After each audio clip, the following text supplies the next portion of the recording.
وہ ایک بچہ آیا نا اپنی ماں کے لیے لباس لینے کے لیے، اور پہلے وہ گیا اپنے چچا کے پاس، اس کی ماں بیوہ تھی اور اس کا لباس پھٹ گیا تھا، اور وہ اپنے چچا کے پاس گیا تو اس نے دتکار دیا۔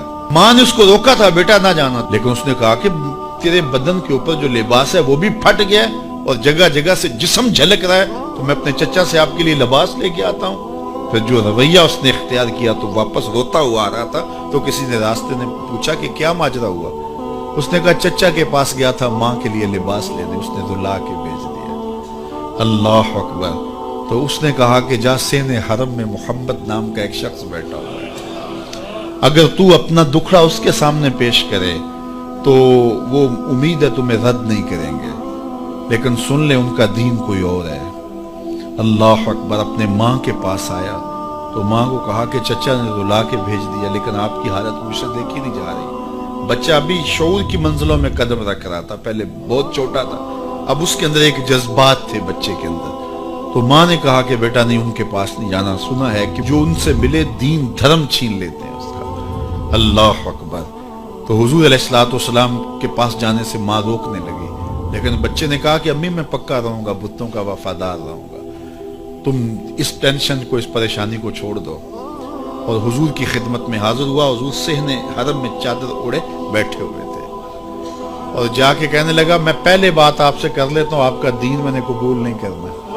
حضور مسکرا کے بولے بیٹا بتاؤ کس لیے آئے ہو؟ کہا میری ماں بے لباس ہے، میں آپ سے لباس لینے آیا ہوں۔ حضور نے چادر رحمت اتار کے اس کے کندھوں پہ ڈالا۔ اللہ اکبر۔ وہ واپس آ گیا اور ماں پر حضور کی چادر اڑائی۔ اللہ اکبر۔ اور ماں نے کہا کہ بیٹے اس نے اپنا دین تو نہیں تجھے دیا؟ کہا نہ، میں نے پہلے کہہ دیا تھا تیرے دین نہیں مانوں گا۔ ماں کہنے لگی پتر اس کا دین ماننا چاہیے، یہ جس نے رحمت کی چادر ہمارے سر پہ تار دی۔ اللہ اکبر۔ تیری تک کے ادامہ میں مرید ہو گئے۔ اس بوڑھی عورت کا قصہ بھی آپ نہیں بھول سکتے، جو گھر کا سامان باندھ کے اپنے دروازے پہ بیٹھی ہوئی تھی، اور اس نے سنا تھا مکے میں ایک جادوگر آیا ہے جسے ملتا ہے اس کا دین چھین لیتا ہے، کہیں ایسا نہ ہو کہ کہیں اس سے ملاقات ہو جائے اور وہ دین ہی میرا چھین لے، مجھے شہر چھوڑ دینا چاہیے۔ گھر کے تھڑے کے اوپر سامان باندھ کے بیٹھی ہے، حضور بھی گزرے، اس نے دیکھا تو کہا بھتیجے یہ سامان میرے سر پہ رکھ دے۔ حضور نے سامان اٹھایا، دیکھا تو بوجھل تھا، وزنی تھا، اور بڑھیا کو دیکھا تو کمزور تھی، تو کہا کہ بڑھیا اگر چاہو تو جہاں چاہتی ہو میں خود نہ چھوڑا۔ اس نے کہا اس سے بڑی مہربانی کیا ہوگی؟ حضور نے سامان اٹھایا ہوا ہے اور بڑھیا سے باتیں بھی کرتے جا رہے ہیں۔ تو بڑھیا کو کہا کیوں جا رہی ہے؟ اس نے کہا کہ سنا ہے یہاں ایک جادوگر ہے جو لوگوں کا دھرم لوٹ لیتا ہے، لوگوں کا دین لوٹ لیتا ہے۔ میں نے ساری زندگی بتوں سے وفا کی، میرے آباء و اجداد نے بتوں سے وفا کی ہے، میں چاہتی ہوں دین اجداد ہاتھ سے چھوٹ نہ جائے، آخر اس شہر میں رہتی ہوں کہیں مل نہ جائے۔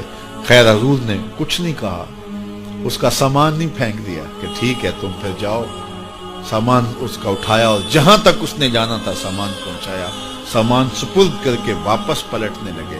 تو اس نے کہا بچے اپنا نام تو بتا دے، لوگ کہیں گے کہ مکہ چھوڑ آئی ہو تو بتاؤں گی ایک جادوگر کے دکھ سے چھوڑ آئی ہوں، تو وہ کتنا برا بھلا کہیں گے شہر مکہ کو کہ جس مکہ سے لوگ نقل مکانی کرنے پہ مجبور ہو گئے، تو میں انہیں یہ بھی بتاؤں گی کہ جس مکے میں جادوگر رہتا ہے اتنا اچھا نوجوان بھی رہتا ہے، تو تیرا نام لیا کروں گی، تیرے قصیدے پڑھا کروں گی۔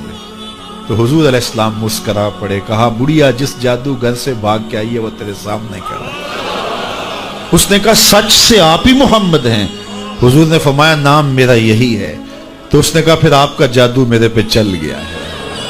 اللہ اکبر۔ تیری تک کے ادامہ میں مرید ہو گئے، لوگوں کی خدمت کریں، بوڑھوں کے کام آئیں، دکھیوں کے کام آئیں، مصیبت زدہ کے کام آئیں۔ حضور یتیم ہو کے یتیم پرور تھے، لاچاروں کی مدد کرتے، لوگوں کے گھروں میں پانی بھر کے دے دیتے، اور دکھیوں کے کام آ جاتے اور مصیبت زدوں کے کام آ جاتے۔ تو حضور سے پیار کرنے والوں، امت میں آپس میں حسد نہ پھیلاؤ، بغض نہ کرو، نفرتوں کے پہاڑ کھڑے نہ کرو، ایک دوسرے سے پیار کرو، جڑو، امت وحدہ بنے، اور اپنے ماحول کو، اپنی معاشرت کو ایک خوبصورت معاشرت کا رنگ دو، اور اپنی زندگی کو حضور کے نام کر دو۔